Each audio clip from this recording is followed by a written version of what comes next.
Hey guys, welcome back to my channel. This is Sandeep और आप देख रहे हो अल्ट्रा फिजिक्स। सो गाइस, आज की वीडियो में हम मैग्नेटिज्म देखने वाले हैं। ये बेसिकली 11th स्टैंडर्ड बच्चों के लिए है और ये एचएससी बोर्ड वाले बच्चों के लिए बेसिकली। इस वीडियो में हम एमसीक्यू एंड न्यूमेरिकल देखने वाले हैं। तो चलो फटाफट स्टार्ट करते हैं। इसमें जो पहला एमसीक्यू है, यहाँ पे ये पहला एमसीक्यू है। ये ऑप्शन ए है, ये ऑप्शन बी है, ये ऑप्शन सी है और ये ऑप्शन डी है। ठीक है, क्वेश्चन में क्या बोला है? Let R be the distance of a point on the axis of a bar magnet from its center. The magnetic field at R is always proportional to। तो हमारे पास बार मैग्नेट कुछ इस तरीके से होता और ये वाली लाइन जो होती है उसकी क्या होती है? एक्सिस होती है। ठीक है, तो सेंटर से आर डिस्टेंस पे एक पॉइंट है। आर डिस्टेंस पे एक पॉइंट है, उस पॉइंट पे हमें मैग्नेटिक फील्ड का रिलेशन कैसा होगा आर के साथ, हमें बताना है। तो हमें मालूम है बी एक्सिस का फॉर्मूला हमारे पास क्या होता है। बी एक्सिस का फॉर्मूला होता है mu naught upon 4 pi into 2 times m upon r cube होता है। तो अगर ये सारी चीजें हमारी कांस्टेंट है तो हमारा जो बी एक्सिस है वो इनवर्सली प्रोपोर्शनल किसके हो जाएगा? आर क्यूब के। तो इसका जो करेक्ट ऑप्शन होता है वो बी होता है। ओके, तो चलो नेक्स्ट क्वेश्चन आ जाता है। सेकंड क्वेश्चन है ये ऑप्शन ए है, ये ऑप्शन बी है, ये ऑप्शन सी है और ये ऑप्शन डी है। ठीक है, क्या बोला है? Magnetic meridian is the plane. Option में क्या है? Perpendicular to the magnetic axis of the earth. दूसरा ऑप्शन है perpendicular to the geographic axis of the earth. तीसरा ऑप्शन है passing through the magnetic axis of the earth, passing through the geographic axis. तो magnetic meridian क्या होता है? Basically हमारा अर्थ कुछ इस तरीके से होता है। ओके, जिसमें हम इमेजिन करते हैं कि ये हमारा मैग्नेट कुछ इस तरीके से एक बड़ा सा मैग्नेट होता है। जो ये एक लाइन होती है जो अर्थ के एकदम सेंटर से पास होती है, जिसको हम बोलते हैं ज्योग्राफिक एक्सिस। ओके, और ये वाली जो लाइन होती है वो मैग्नेटिक एक्सिस होती है। तो जो प्लेन मैग्नेटिक एक्सिस से पास हो जाए, मतलब अगर मैं यहाँ पे एक प्लेन बना लूँ कुछ इस तरीके से जो कि इस मैग्नेटिक एक्सिस से पास हो जाए, यहाँ से पास हो जाए, तो इसको हम बोलेंगे मैग्नेटिक मेरिडियन। ठीक है, तो मैग्नेटिक मेरिडियन क्या होता है? Passing through magnetic axis, passing through magnetic axis. तो इसका जो करेक्ट ऑप्शन है वो सी है। चलो नेक्स्ट क्वेश्चन नंबर थर्ड है ये। ठीक है, क्वेश्चन नंबर थर्ड, ये ऑप्शन नंबर ए, ये ऑप्शन नंबर बी, ये ऑप्शन नंबर सी और ये ऑप्शन नंबर डी। क्या बोला है क्वेश्चन नंबर थर्ड में? The horizontal and vertical component of magnetic field of earth are same at some place on the surface of earth. The magnetic dip angle at this place will be। तो हमें मालूम है dip angle जो होता है वो tan inverse क्या होता है? B vertical upon B horizontal होता है। ठीक है, और यहाँ पे बोला क्या है? बी वर्टिकल जो है वो बी हॉरिजेंटल के इक्वल है। तो मतलब ये दोनों कैंसिल आउट हो जाएगा और हमें मुझे क्या मिलेगा? tan इनवर्स ऑफ वन मिलेगा, और tan इनवर्स ऑफ वन क्या होता है? 45 डिग्री। तो इसका जो करेक्ट ऑप्शन है वो बी है। ठीक है, नेक्स्ट क्वेश्चन देख लेते हैं। Inside a bar magnet, the magnetic field lines। ये ऑप्शन नंबर ए, ये बी, ये ऑप्शन नंबर सी और ये ऑप्शन नंबर डी। तो magnetic field line bar magnet के अंदर प्रेजेंट नहीं होती, गलत ऑप्शन। ठीक है, मैग्नेट के अंदर हमें तो फील्ड लाइन देखने को मिलती है। अगर ये हमारा नॉर्थ पोल है या अगर हमारा साउथ पोल है तो नॉर्थ पोल से मैग्नेटिक फील्ड निकलती है, साउथ पोल के अंदर एंटर करती है। ठीक है, हमें इनसाइड बोला है तो मैग्नेट के अंदर किस तरीके से है वो सारी चीजें देखनी है। सेकंड ऑप्शन क्या है? Are parallel to the cross section area of the magnet. Cross section area ऐसे होता है, ठीक है, और मैग्नेटिक फील्ड उसके अंदर एंटर करता है, तो कहाँ से पैरेलल होगा? तो ऑप्शन बी भी हमारा नहीं है। Are in the direction from north pole to south pole. Magnet के अंदर की बात कर रहे हैं, बाहर नॉर्थ पोल से साउथ पोल की तरफ जा रहा है, ये तो दिख रहा है। लेकिन मैग्नेट के अंदर क्या होता है? साउथ से नॉर्थ पोल की तरफ जाता है। ठीक है, तो इसका जो करेक्ट ऑप्शन है वो डी है। सी भी हमारा गलत ऑप्शन हो जाएगा। ठीक है, चलो नेक्स्ट क्वेश्चन देख लेते हैं। नेक्स्ट क्वेश्चन क्या है? क्वेश्चन नंबर, ये पिछले वाला हमारा कौन सा क्वेश्चन नंबर था? ओ, ये थर्ड था, ये फोर्थ क्वेश्चन था हमारा। तो ये फोर्थ क्वेश्चन था, ये हमारा फिफ्थ क्वेश्चन है। A place where the vertical component of Earth magnetic field is zero has angle of dip equal to, same वही delta is equal to tan inverse वाला क्वेश्चन आ गया वापस से। तो यहाँ पे बीवी अपॉन क्या हो जाएगा, बी एच। अब यहाँ पे बोला वर्टिकल कंपोनेंट जो है वो क्या है, जीरो है। तो इसका मतलब क्या हो गया, tan inverse of zero upon anything, ये बी एच हो गया। तो जीरो अपॉन एनीथिंग क्या हो जाएगा, जीरो हो जाएगा। तो ये tan इनवर्स ऑफ क्या हो गया, जीरो। और ये एंगल आ जाएगा जीरो। इसका जो करेक्ट ऑप्शन होगा वो ए होगा, दैट इज जीरो। ठीक है। चलो नेक्स्ट क्वेश्चन आ जाते हैं। ये क्वेश्चन नंबर 5 था, तो ये हो गया क्वेश्चन नंबर 6।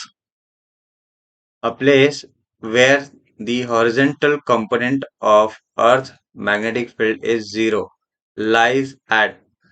अब देखो यहाँ पे क्या बोला है, हमें ऐसे जगह बताना है जहाँ पे horizontal component of earth magnetic field क्या है, जीरो है। तो अगर ये हमारा अर्थ है, तो हमने इमेजिन करके रखा है कि अर्थ के सेंटर में कुछ इस तरीके से एक बड़ा सा मैग्नेट होता। तो मैग्नेटिक फील्ड यहाँ से अगर एंटर कर रही है, ठीक है, यहाँ से ऐसे बाहर निकल रही है, तो यहाँ पे अगर आप खड़े हो जाते हो, तो यहाँ पे आपको सिर्फ और सिर्फ वर्टिकल कंपोनेंट दिखेगा, ये होगा पीवी। बीएच वाला कंपोनेंट जो होगा वो जीरो हो जाएगा। ठीक है, चाहे आप यहाँ पे खड़े हो जाओ, चाहे आप यहाँ पे खड़े हो जाओ, सेम आपको वर्टिकल कंपोनेंट ही दिखेंगे। ठीक है। तो किसी भी एक जियो मैग्नेटिक पोल के आसपास देखने को मिलेगा। तो this is what option D जो होगा वो करेक्ट होगा। बाकी के ऑप्शन, जियो ग्राफिक है, ये इक्वेटर वाला है तो इक्वेटर पे तो हो ही नहीं सकता, और ये भी जियोग्राफिक है, तो तीनों ऑप्शन रॉन्ग हो जाते हैं। नेक्स्ट क्वेश्चन, क्वेश्चन नंबर 7 है हमारा। A magnetic needle kept non parallel to the magnetic field in a non uniform magnetic field experiences. Okay, तो हमारे पास मैग्नेटिक फील्ड कैसे है, इस तरीके से नॉन पैरेलल है। तो नॉन पैरेलल में जब आप एक मैग्नेटिक नीडल रखोगे, मान लेते हैं हम नीडल, हमने कुछ इस तरीके से नीडल रख दिया। ठीक है, तो ये हमारा एक निडल है। तो इसमें मान लेते हैं ये नॉर्थ पोल है और ये साउथ पोल है। तो ये अगर नॉर्थ पोल से मैग्नेटिक फील्ड निकल रही होगी और ये साउथ पोल की तरफ जा रही होगी, तो नॉर्थ नॉर्थ में क्या होगा, रिपल्शन होगा, इस तरीके से फोर्स लगेगा। यहाँ पे अट्रैक्शन होगा, इस तरीके से फोर्स लगेगा। तो ये क्या करने लगेगा, घूमने लगेगा। ठीक है। तो जिसके वजह से हमें फोर्स तो देखने को मिल रहा है, और साथ में टॉर्क भी देखने को मिल रहा है। लेकिन अगर वही मेरे पास पैरेलल मैग्नेटिक फील्ड होती, ठीक है, और मान लेते हैं मैग्नेटिक नीडल ऐसे भी रखा होता हमने, मान लेते हैं ये नॉर्थ पोल है मैग्नेटिक नीडल का और ये साउथ पोल है। तो नॉर्थ से मैग्नेटिक फील्ड निकल रही है यहाँ पे और ये साउथ की तरफ जा रही है, ये वाली मैग्नेटिक फील्ड की नॉर्थ एंड साउथ पोल मैंने बताया। तो इनमें क्या होगा, रिपल्शन होगा, और इसमें रिपल्शन होगा तो ये घूम जाएगा। ठीक है। और मान लो कि घूमने के बाद ये साउथ पोल हो गया और ये नॉर्थ पोल हो जाएगा। तो अब ये नहीं घूमेगा। ठीक है। मतलब एक टाइम के बाद स्टेबिलिटी आ जाएगी, इक्विलिब्रियम आ जाएगा। तो अब इसमें टॉर्क प्रोड्यूस नहीं होगा, लेकिन फोर्स तो लग रहे होंगे। लेकिन इसमें क्या होगा, नॉन यूनिफॉर्म की वजह से ये हमेशा घूमते ही रहेगा, ये कभी स्टेबल पे आएगा ही नहीं। तो टॉर्क तो इसमें हमेशा लगते ही रहेगा। ठीक है। लेकिन इसमें जो होगा, एक बार के बाद टॉर्क लगना बंद हो जाएगा, लेकिन फोर्स तो लगता होगा। ठीक है। तो नॉन यूनिफॉर्म में दोनों ही लगते हैं, दैट इज टॉर्क भी लगेगा और फोर्स भी लगेगा। तो इसका जो ऑप्शन है वो सी है, that is both force and torque. So ये हमारा पहला न्यूमेरिकल है, एमसीक्यू हो गया हमारा। ठीक है। तो क्वेश्चन क्या है, magnetic pole of a bar magnet with pole strength of 100 ampere meter is 20 centimeter away from the center of a bar magnet। ठीक है, क्वेश्चन क्या बोलना चाहता है कि हमारे पास एक पोल स्ट्रेंथ है। ठीक है, पोल स्ट्रेंथ को हम किससे इंडिकेट करते हैं, क्यू एम से इंडिकेट करते हैं। इसकी वैल्यू दे रखी है 100 एम्पियर मीटर दे रखी है। ठीक है। ये जो पोल स्ट्रेंथ है वो 20 सेंटीमीटर अवे है। Of course magnetic monopole exist नहीं करता, तो ये इसका पेयर के फॉर्म में होगा। ठीक है। तो ये अगर प्लस क्यू एम है तो इसका माइनस क्यू एम कुछ यहाँ पे होगा। तो इसके बारे में डिस्कस नहीं है, हमें बस एक पोल स्ट्रेंथ के बारे में बोला। तो ये जो पोल स्ट्रेंथ है वो मैग्नेट से सेंटर से, ठीक है, कितने डिस्टेंस पे दे रखा है, ये दे रखा है 20 सेंटीमीटर। ठीक है, यहाँ पे बोला है 20 सेंटीमीटर दे रखा। अब क्या बोला है, the bar magnet has a pole strength of 20 ampere metre. अब इसके जो दो पोल है यहाँ पे, Q और यहाँ पे माइनस क्यू।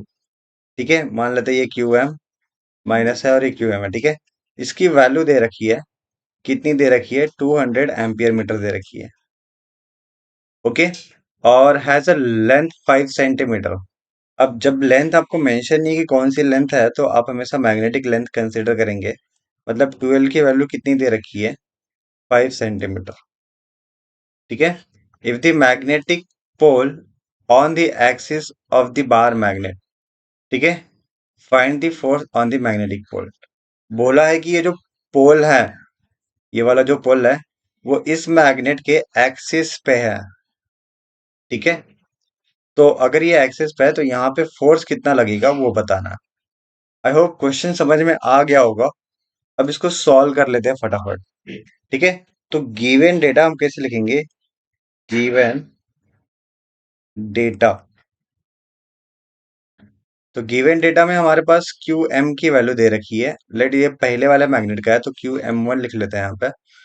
इसकी वैल्यू दे रखी है 100 एम्पियर मीटर।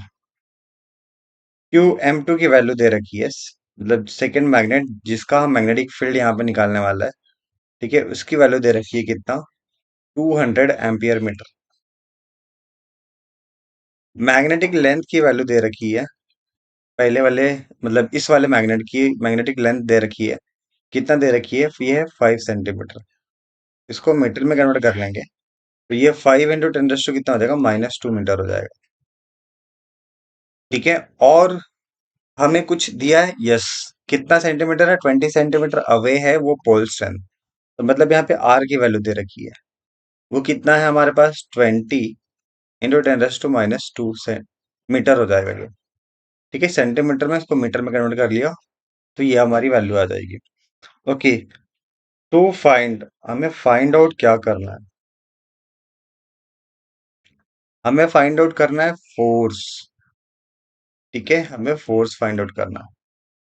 तो फॉर्मूला क्या है हमारे पास फोर्स का? तो फोर्स के लिए हमारे पास फॉर्मूला क्या है? एफ इज इक्वल टू, जिस तरीके से इलेक्ट्रोस्टैटिक्स में था, क्यू टाइम्स ई होता था, तो यहाँ पे क्यू एम टाइम्स क्या हो जाएगा? बी हो जाएगा। ठीक है। सेम फॉर्मूला हम यूज करेंगे। ये पहला फॉर्मूला है। अब यहाँ पे बी भी नहीं दे रखा है तो बी का भी फॉर्मूला यूज करेंगे। एक्सिस पे है तो ये म्यू नॉट अपॉन क्या हो जाएगा? 4 पाई × 2 टाइम्स एम अपॉन क्या हो जाएगा? R³ अब हमें m की भी वैल्यू दे नहीं रखी है तो हम तीसरा फॉर्मूला यूज करेंगे। m की वैल्यू क्या हो जाएगी? Q times 2L। ठीक है। ये वाला फॉर्मूला यूज करेंगे। चलो तो हम सॉल्यूशन देख लेंगे फटाफट। तो यहाँ पे हमारा सॉल्यूशन आ जाता है। यहाँ पे हम सॉल्यूशन लिखेंगे। चलो तो पहले तो हमें m निकालना है। ठीक है। m निकालने के लिए हम क्या करेंगे? m किस मैग्नेट का निकालना है? ऑफ कोर्स इस वाले मैग्नेट का निकालना है। तो ये क्या हो जाएगा? Q टाइम्स m, किसका? ये सेकंड वाले का, इनटू क्या हो जाएगा? 2L हो जाएगा। तो QM2 की वैल्यू कितनी है? 200 है ये। 2L की वैल्यू कितनी है? 5 × 10⁻, -2 दे रखी है। -2 है, यस -2 है। ठीक है। तो ये -2 इस दो जीरो कैंसिल कर देगा। कितना आ जाएगा? यहाँ पे 10 आ जाएगा। तो m की तो वैल्यू मिल गई। ठीक है। अब हम किसकी वैल्यू निकालेंगे? b की वैल्यू निकालेंगे। इस पॉइंट पे b कितना आ रहा है वो हमें बताना है।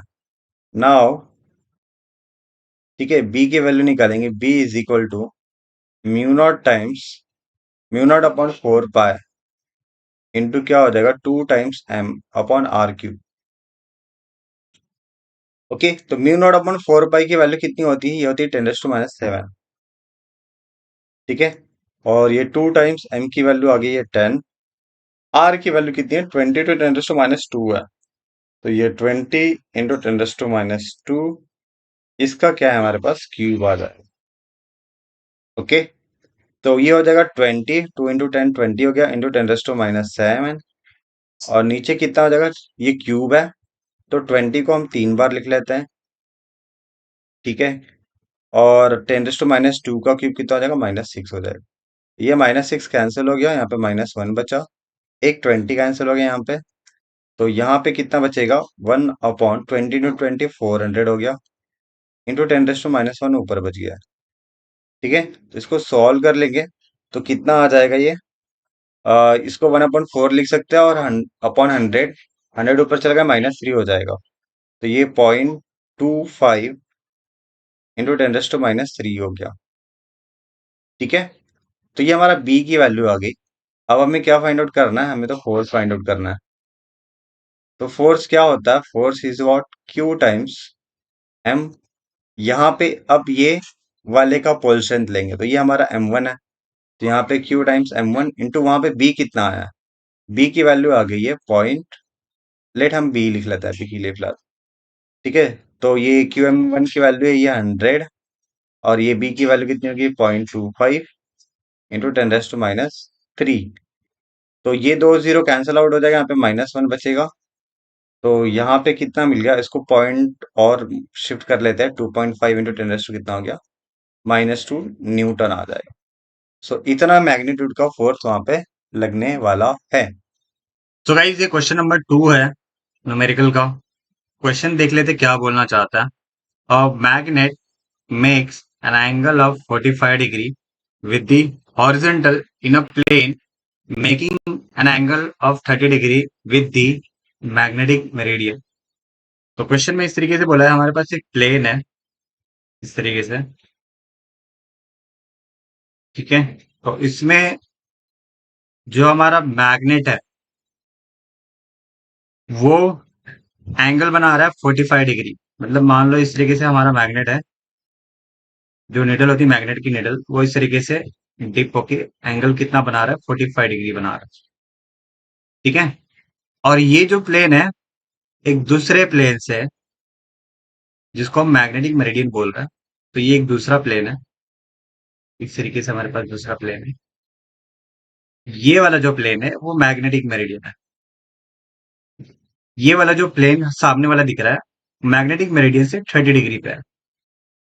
ये पूरे लाइन का मतलब है।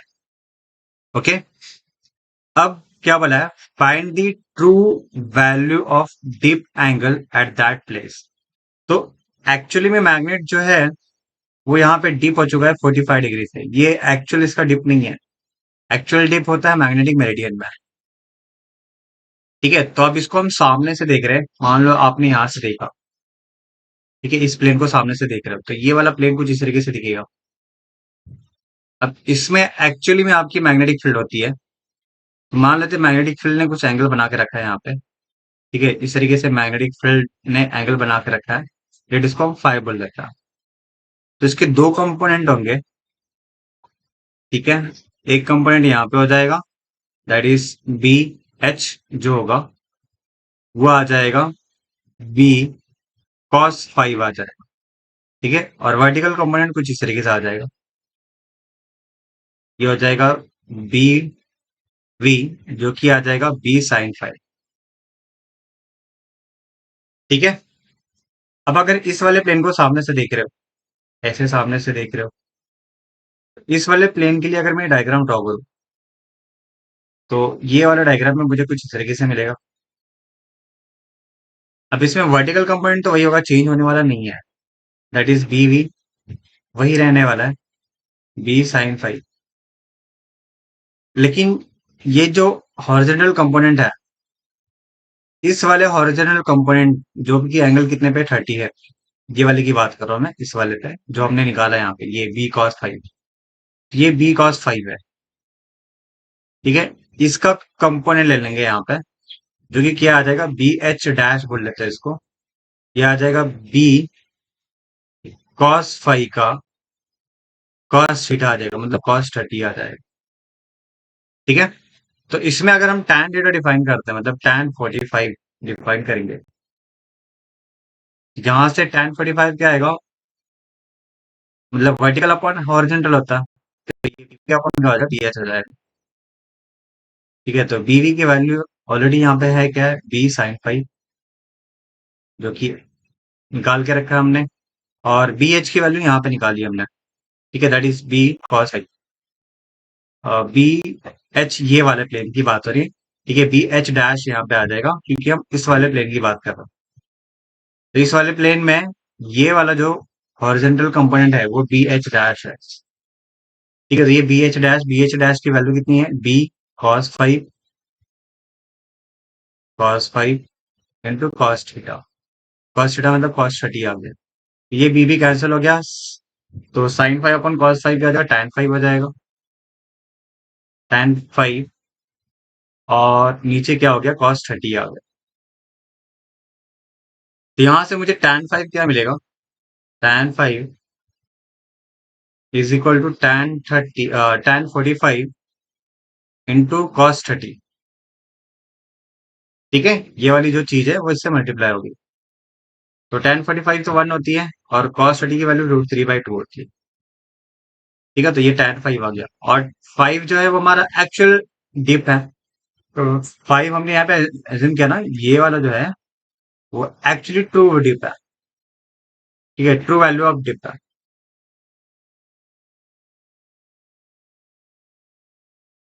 तो यहाँ पे जो 5 आ जाएगा वो आ जाएगा tan 1 ऑफ √3/2। √3 का वैल्यू होता है 1.732 डिवाइड बाई 2।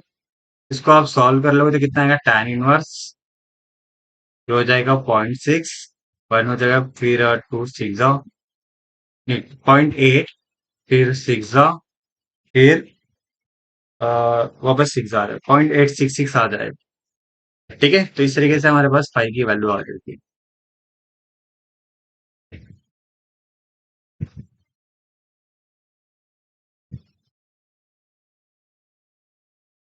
नेक्स्ट क्वेश्चन की बात कर लेते हैं। नेक्स्ट क्वेश्चन हमारा थर्ड क्वेश्चन है। ठीक है, ये हमारा,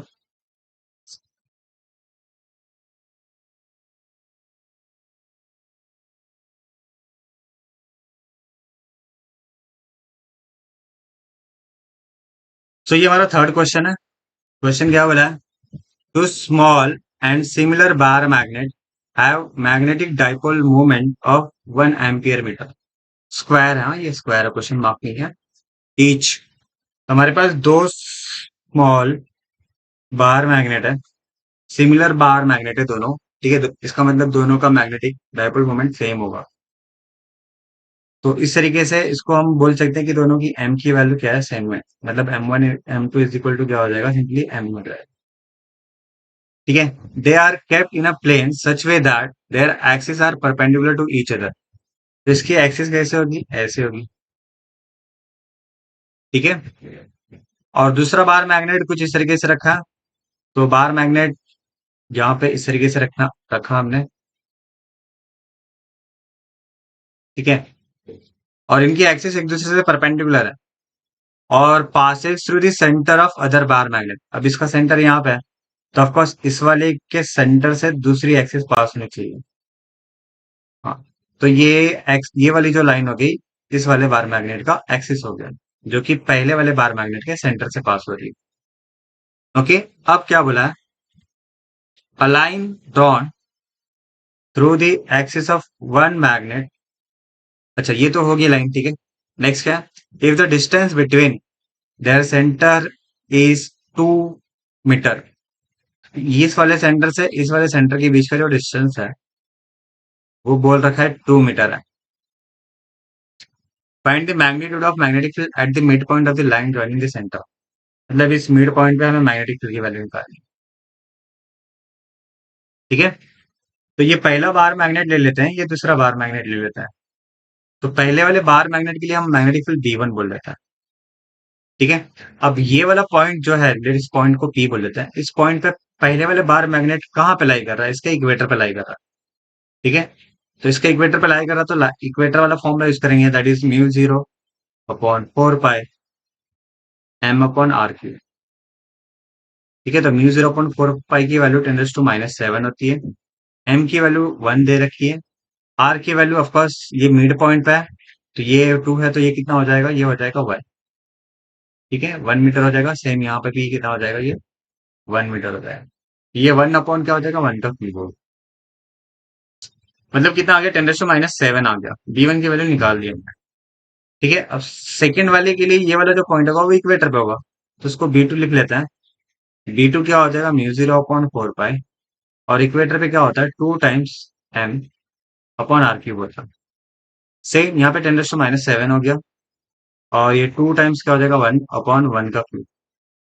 मतलब कितना हो गया, 2 × 10⁻⁷ हो गया। ठीक है, तो यहाँ पे एक इसकी मैग्नेटिक फील्ड आ रही है, और दूसरे की इसकी मैग्नेटिक फील्ड आ रही है। ठीक है, अभी मैंने पोल इंडिकेट नहीं किया है, नहीं तो वेक्टर के फॉर्म में ड्रॉ कर लेता। अब ये जो B1 है और ये B2 वेक्टर क्वांटिटी है, तो इनका एडिशन सिंपल नहीं होगा, ठीक है, वेक्टर की तरह होगा।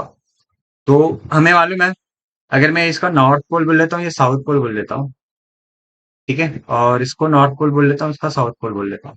इससे मैग्नेटिक फील्ड इस डायरेक्शन में निकलेगी, B2 इधर होगा, और इससे जो मैग्नेटिक फील्ड निकलेगी वो कुछ ऐसे जाके ऐसे ऐसे चली जाएगी। तो यहाँ पे मैग्नेटिक फील्ड कैसे होगी, B1 ऐसे हो जाएगा। तो ये B1 B2 कितना एंगल बना रहा है, 90 डिग्री बना रहा है। तो जो रिजल्टेंट होगा, ठीक है, वो रूट में पहले वाले का square that is B1 square, दूसरे वाले का स्क्वायर मतलब B2 का स्क्वायर, और plus 2 times B1 B2 cos theta 90 है, वो जीरो हो गया। ठीक है, लास्ट टर्म जीरो हो गया। तो वैल्यू पुट कर लेंगे, B1 की वैल्यू कितनी आ गई, B1 की वैल्यू 10⁻⁷, इसका क्या आ जाएगा स्क्वायर, प्लस B2 की वैल्यू कितनी है, 2 × 10⁻⁷, इसका क्या आ जाएगा स्क्वायर आ जाएगा। तो ये हो जाएगा 10⁻14, प्लस ये 4 × 10⁻14 हो गया। एक्चुअल में कितना हो जाएगा, रूट में 5 × 10⁻14 होगा। ठीक है, रूट 5 की वैल्यू देख लेना कितनी है, और इंटू 10⁻, कितना हो जाएगा, ये 14 है। ठीक है, ये 14 है, ये 14 हो गया। तो ये हो जाएगा -7। ठीक है, तो हमारी जो मैग्नेटिक फील्ड की वैल्यू आ रही है √5 × 10⁻⁷। ठीक है, टेस्ला, ये हमारा फाइनल आंसर है। तो आई होप आपको ये वीडियो पसंद आया होगा। वीडियो अगर आपको पसंद आया तो चैनल को सब्सक्राइब कर देना, और वीडियो को लाइक कर देना, और अपने दोस्तों के साथ ये वाला वीडियो शेयर कर देना, सो दैट कि वो भी सारे इन सारे चैप्टर के जो न्यूमेरिकल है वो अच्छे से कर ले। तो चलो मिलते हैं नए वीडियो में नए टॉपिक के साथ, तब तक के लिए बाय बाय।